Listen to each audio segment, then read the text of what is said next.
In this video, I will show you how to make your account public on TikTok. After you open up your TikTok, all you have to do now, tap on your profile at the bottom right side. So as you can see now, here is my account. Now my account is private, as you can see now.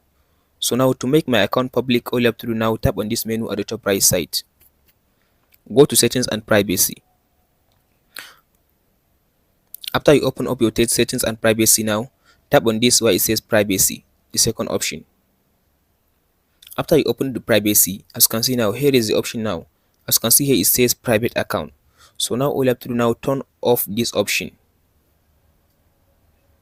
So now tap on this account. As you can see here, it says switch. Tap on this switch to public. So now I turn off the private account on my TikTok account.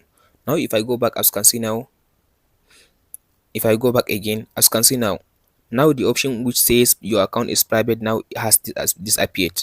That's it guys on how to make your TikTok account public. Hope this video helps you out. Don't forget to like and subscribe. Thank you for watching guys.